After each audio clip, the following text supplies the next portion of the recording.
told Frank, I said, I hardly know what to say because all of you know us just about. And I think we're still doing about the same thing. So we're just going to kind of do it like we always do. We'll show you some pictures and tell you some updates. And then we'll start having some questions. And so be thinking about what you want to ask us, because if we don't know it, he'll make up an answer for you. So we'll have something for you. So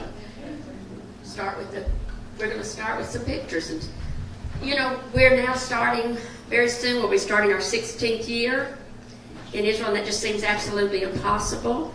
And people say it's an absolute miracle that we're still there because we're not supposed to be. They say it shouldn't happen that way, but it does. And the ministries that we do, last time we were here, we were doing a soup kitchen, and right now that is on hold. They ran out of finances for it, so right now we're just waiting for that to come back. So, but I still go to Ebenezer Home, and that's the home for the believers that there's Jews, Arabs, Russians, and they must be a believer to go into this home. The top 2 floors are like assisted living. The bottom floor is a nursing home. And when I was here last year, I'm almost positive I told you about Miazer, who was a lady that I was seeing at the time, and she died last year. And I spent the last 8 days of her life not leaving her side. I stayed right there with her. But when she died, she had 2 friends there that came up to me and said, please don't stop coming. Come see us. So that's what I've done. And then this is Natalie. Natalie is an American who came to Israel and did Aliyah. Oh, yeah. Frank said to tell you when I went back to Miazer and spent those 8 days, I was going every day, but she had gotten to the point when I would leave her at night, you could tell she didn't want me leaving because she didn't have anybody. And so I went in the next morning after I talked to Frank, and he'd said, if you feel like you need to stay, just stay. And I said, well, Miazer, I'm here till Jesus comes to take you home. Well, that was 8 days later. And I told the doctor, I said, I didn't know Jesus was going to take so long. I loved her, but I was getting weary. But back to Natalie. Natalie did Aliyah, which means that it's a Jew that's come back home to Israel to live, and about 25 years ago. And she's just, about 2 years ago, came to the nursing home, and she and I have just become good friends. She's very healthy, she's active, so we're just more friends, than anything else. And she'll call me once in a while and we'll talk, but I go see them on Mondays. That's my Mondays. I go see the ladies. Now this is, Naomi is the American name, but it's Nami is her Arab name.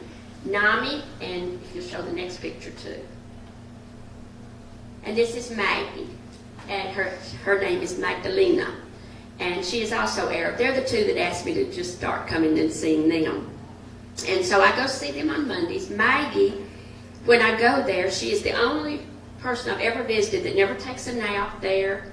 She's raring to go as soon as you get there. And Maggie's about, I think, 84 now. And she yeah. She is. See, there's hope for us. That's the same hairdo you got to do. But Maggie, when I get there, oh, you've come to see me. Oh, you've come to see me. Because she's lonely. And she doesn't want me to leave. She wants me just to stay there. Now, here's a typical afternoon with Maggie. She starts out telling me a story. And it'll go on and on and on. She'll get to the end of the story, right back to the beginning of the story. She may tell me that same story 5 times, and I'll just pretend I've never heard it before. Yeah, that's good, it's great. Oh, I just carry on with her. I do that same thing. I know, because I think that could be you pretty soon. See, when I go to the nursing home, I used to say I'm going to go see the old ladies. And then it hit me, you are an old lady. So now I say I'm going to go see the older ladies. And so I go there, like I said, on Mondays. And I just love on them, which is what God told us to do. He said, go love my people. So that's what I do on Mondays. And I call it the ministry of listening. And that's what it It is. is a ministry. It is. Okay, you can go. Now this is a lady I especially want you to remember. She is a new lady. As long as Frank and I have been there, we've wanted to go and visit Holocaust survivors. And Frank has gone and talked to the people in charge of a Holocaust survivor home. And they say, oh yes, we want you, please come, we'll give you a call, and they never give us a call. But the main problem is finding any of them that speak English, because we know some Hebrew, but we can't carry on a conversation. Even after 15 years, we can't. Part of it being is that so many people there speak English that we've never been made to learn it. But with my southern accent, I don't care what I say, it's like, what? You know, they just don't get it. So we have to speak with the English people. Well, the other day, a few weeks ago, the lady in the white, Susan, who is over a lot of Holocaust survivors, she told us about Ruth. Ruth is a Holocaust survivor, but she never went into the prison camps. She, at 11, she was from Germany. She and her parents escaped Germany when she was 11, moved to the United States. She lived in the United States till probably about 25 years ago, and she and her husband then moved to Israel and did Aliyah. Her husband has since died, and she's 91 years old, and she told Susan, she said, can't you find me somebody that speaks English? Well, Susan then came to us. So we've been visiting her ever since. She lives about an hour from us. She lives in Akko. Well, but Ruth is, like I said, she's 91, but she has leukemia, and she's dying, and she knows she's dying, but she hates God. She blames him for the Holocaust.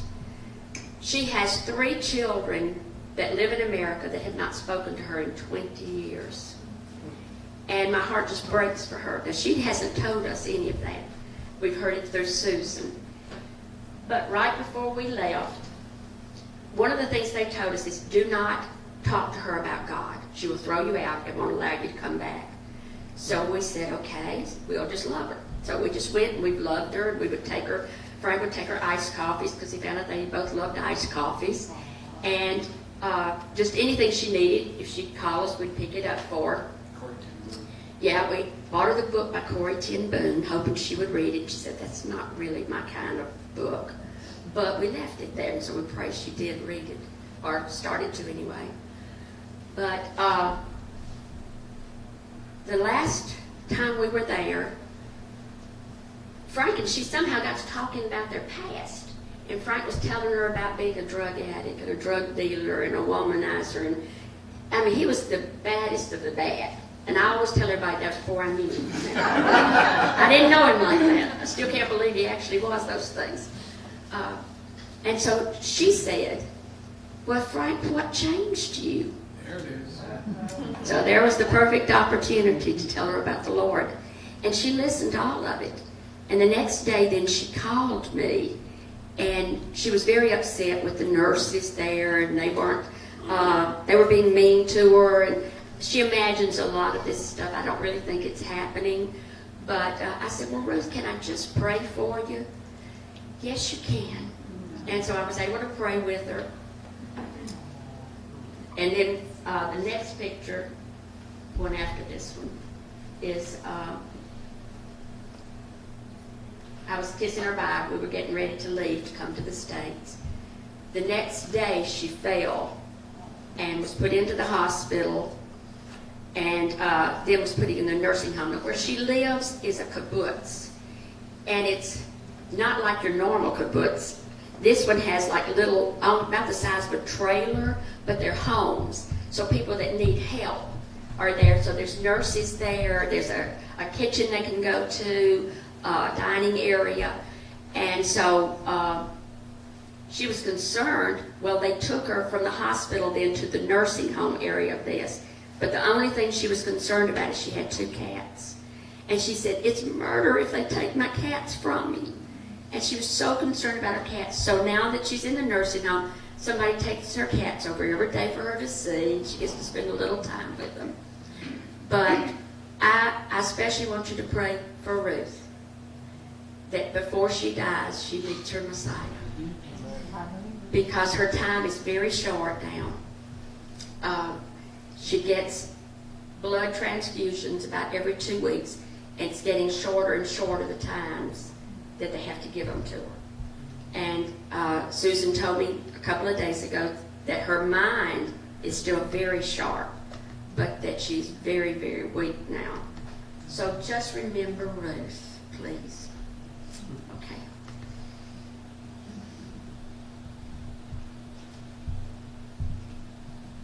That is the beast, not the one on the ladder, the bush. When Wednesdays opened up for us, I'm saying, okay, Lord, I have an extra day. Where do you want me? And we moved up to about 400 yards from our congregation, and I used to do landscaping and stuff like that, so I figured I'd just go volunteer. Our congregation is a very poor congregation. In fact, if we didn't have the School of Ministry and if we didn't have groups coming in, we wouldn't have a congregation. So there is about 3 acres that our congregation sits on, and seeing that I used to be a landscaper, I said, well, I might as well go volunteer on Wednesdays. Well, Wednesday came into Thursdays, and Thursdays into Fridays, and it's now 6 days a week. And the one brother said to me one time, he says, you know, what you're doing, if we had to pay somebody to do it, would be 40,000 shekels, which is about $10,000. Because, well, you'll see the pictures. But let me talk to you about the beast. We used to have a supporter in Florida, Dunedin, Florida. His name is Bruce. Sweet man. And every morning we used to wake up and there was an encouraging scripture or something to encourage us, which I'm telling you, you needed over there. So one day they went to his house, knocked on his door, didn't answer. They got somebody to open up the door, and Bruce was dead, sitting in front of his TV at 55 years old. His sister came to us and he said, Frank, he loved you too. He loved your ministry. He always wanted to go to Israel. And he says to me, I'm going to have him cremated. And is there any way that I can mail him over to you and you bury him in Israel? And now we're morticians. And so I said, well, you check with the post office. I will check with leadership over here. And she mailed the urn, and underneath the beast is Bruce. Because I dug a hole, well, I jackhammered a hole because it's all rock, and I planted Bruce in the urn, and I put a bougainvillea on top of it. I think I let it get away from me. That's a bougainvillea. That dark thing? Wow. Yeah, it's the beast. Just call it what it is. It's the beast. So I started trimming that thing down, and every day I would come home, and I mean blood coming down from the arms because of all the thorns. And I said to a sister who was going in the prayer cave, right to the right is our prayer cave, and I says, you know, I think Yeshua's or Jesus' thorns must have been like that. I mean, blood just coming down. And I said to her, I bet you they were a lot bigger than this. So as I was talking to her, I was cleaning out the garden over in the right-hand corner, and I saw a little bit of thorn sticking out, and I pulled it out, and it was a crown of thorns. And the Spirit said to me, mine were bigger. Whew. So the next page, the next slide, you will see that Bruce is back. There's Bruce. Bruce has now been trimmed down, and he's not a beast anymore. Oh, 2 weeks. And I'm every day coming home with blood coming down my arms. In this ministry, we've given blood, sweat, and tears. Honest to goodness. Okay, next. This is the back 40 of our congregation. That building is our congregation. And the building to the right is the refugee, where the refugee women live that I told you about from Darfur and their children. And needless to say, it's very loud. But I have to weed whack this. You can't use a mower over there because underneath that is all rock. And so I weed whack it, and the next picture you will see. You see the weed whacker head? I had to order that online. It's steel chains and razor blades. You can't use the regular plastic to get through this stuff. And the next one you will see that it's a little bit different. And that's just the back section. Now, triple that, and that's the front section. And it used to take me 3 months to do it because I used to weed whack it, rake it, bag it, poison it. It takes 3 months. Well, now we're not poisoning it because our congregation is, like I said, poor, and the weed killer went up in price. So, next. This is, we had a major storm up there, and it blew this 110-year-old tree. I counted the rings. A 110-year-old tree down, and it missed our building by a foot. So just another challenge. You will see me in the next picture starting to, oh, that's the front of it. Oh, that was the top of it. But you see the man on the side? Look how much it missed it by. And the next one, I'm starting to cut it up. Now that took forever. It took 3 months just to cut it down to size. And the next one, I'm cutting it up into firewood. Oh no, the root. This is the root. Our boss told one of the volunteers, one of the staff members, he wanted him to dig up the root. And I see him with this little hand shovel. I said, "What are you doing?" And he says, "Well, Ophir told me to dig up the root." I said, "Are you kidding? You will be here until the Lord comes back." And I said, I go over to Ophir, I said, "Let us use some of the love offerings that we get to get a backhoe. We'll pay for the backhoe to get that out." It took the backhoe a half hour to get it out. But praise God, it's out. And instead of that, oh, there it is. Oh my, it was quite an ordeal. We had to buy a new chainsaw. The other one died. Okay. What kind of tree? Pine tree. A pine tree? 110-year-old pine tree.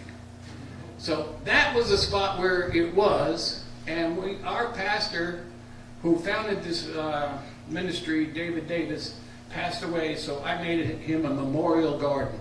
So the palm trees over there, and I had to build the wall, because the wall came down, and the second lip. I even put a third tier on top, but we didn't get a picture of that.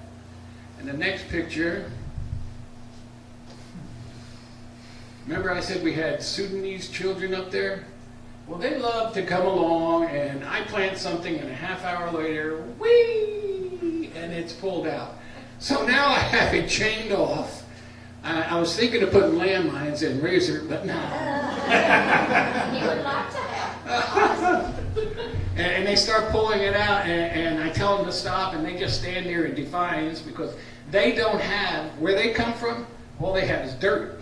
So they don't know things like this. So I says, "Stop pulling my stuff, I'll get Rita." And I call Rita Old Yeller because she comes out, she starts yelling at them, and they run. So I call Old Yeller. And next is... Yes, and Frank, whenever he goes here, a couple of years ago, we went through some really, really hard times there, losing kids, and sometimes Frank just kind of said, "I can't do that anymore." So he became the garbage man for the nurses. They love him. Hallelujah. They like him better than they do me because he's going to take all the dirty diapers out for them. So he goes in, and then he also does the landscaping there for them, and there's a bunch of bushes behind the building that you can't see.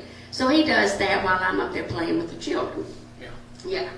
So, but this is run, I've told you before, by nuns, and it's called the Sisters of Charity. And, okay, these are my babies. That's two of my babies. That's Ahmed and Fifi. And if you remember last year, Fifi is the one who thinks she owns the school. She runs it. She tells everybody what to do now. There's basically, when Fifi came, she was about 6 months old. She was very tiny. She was not gaining any weight. The government took her from her family, and they had 5 other children, but for some reason she couldn't gain any weight. And so the government took her, put her in this home. And so once they were able to put a tube into her stomach and all, she started gaining.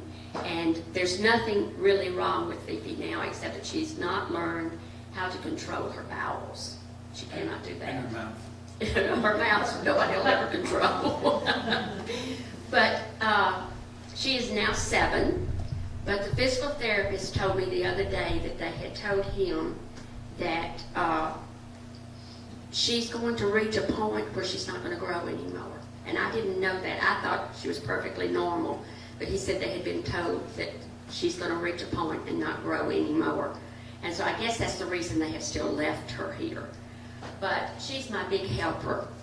And when I say she knows everything, if I go to do something like I normally do, and maybe they've changed the room, she'll start hollering, no, no, no, no, here. And I'll think, no, Fifi, it's always, no, here. And she's always right. She's always right. And Ahmed, it's funny because both of these children are twins.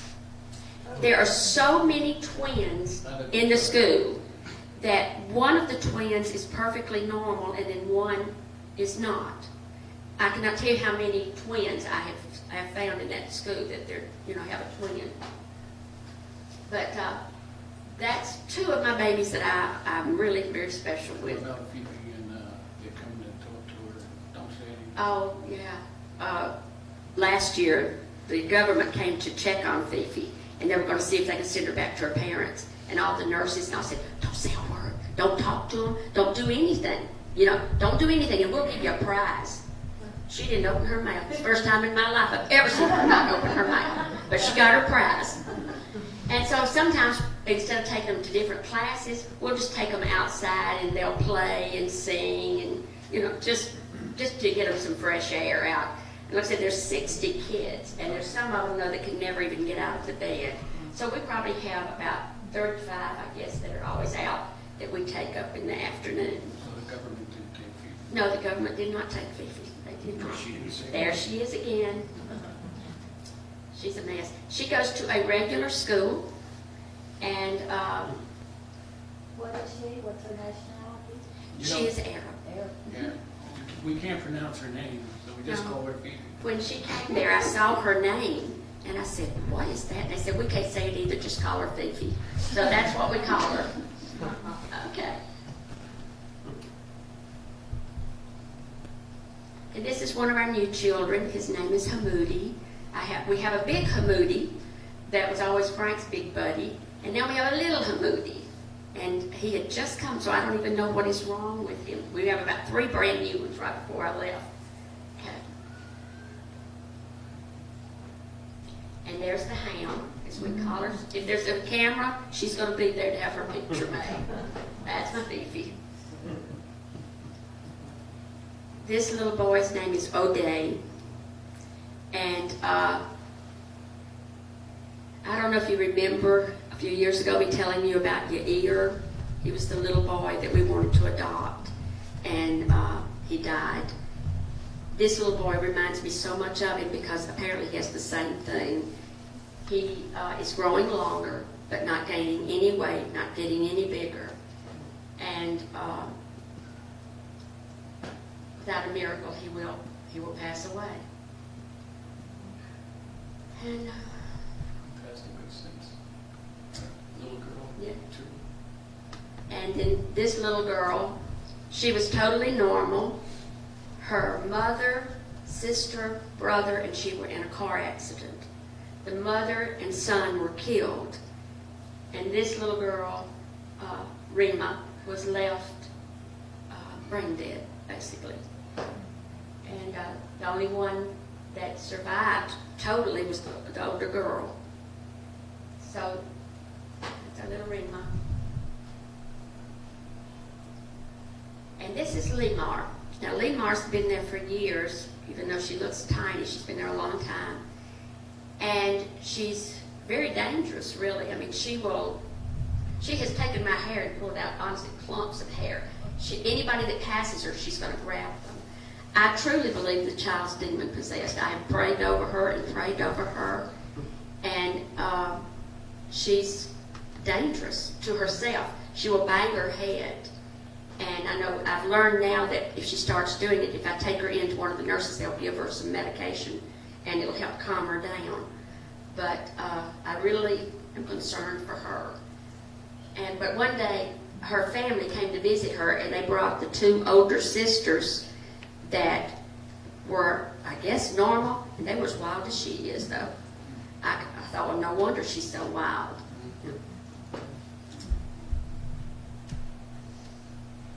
Okay, now I've told you about this little one. This is another one I want you to remember for sure to pray for. This is Miriam. Miriam is 4 years old now. And I used to think that Miriam's body was normal, but it's just the water on her head. But one day I had taken back the cover and her arms are curled like this and so are her legs. Her head continues to grow. Her head, all around, is bigger than her body. And I have asked them over and over, why don't you do the surgery for her? Because we have a lot of kids there that have, the water on the brain. And they go in and have the surgery and have the stent put in and they do okay. But Miriam cannot have that done because she has a bad heart. And they said if they do it, she'll die. My thing is she's going to die anyway. Give her a chance. But it's not my say. As you'll see, there's a patch on her head. And that's where, because I said, okay, tell me what's going to happen. This child is going to continue to grow till there's nothing for it to do but explode. And they said, basically, that's what happens. And that's the reason for the patch. It's already cracking in places and beginning to ooze. But that is the sweetest child. She knows my voice, and when I come in, she'll start. She smiles, she laughs. She is adorable. Please, please pray for Miriam.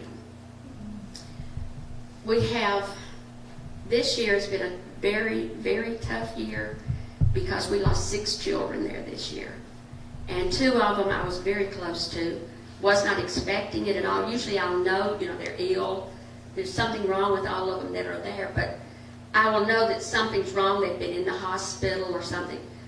We had to leave for a couple of days on a visa trip. And when we came back, they met me at the door and told me that 2 of these kids that I was very, very close to had died. And that is the hardest thing Frank and I have to do, I think, is that in every ministry we have, we're dealing with people dying. And it's hard. And so we ask for you to pray for us, that God just keep us lifted up and give us comfort and tell us how to minister to these people.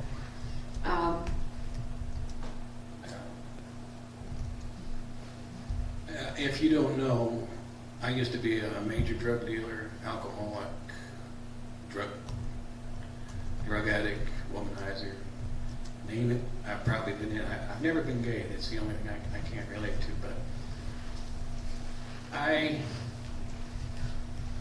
was a very hard dude, and God just turned me around to where my heart is so soft that to do this ministry, it's really hard. But one time we were in the nursing home, and I was just praying, and I'm saying, God, are we just spinning our wheels here? Are we doing anything? Are we accomplishing anything? I don't see any fruit. and we were visiting, who was it, Martina. And we had church with Martina. I mean, she was deaf, she was blind, and I mean, when we sang, she sang with all her heart. And as we were walking out, and she didn't know that we weren't out of the room yet, I heard her say, "Thank you, Father, for sending those two. I needed that so bad right then and there." And he knew it. Okay. That's it, because the videos. We're going to show a video. So, okay. It's just a short video of one of our pastors and his wife, and then we're going to take questions.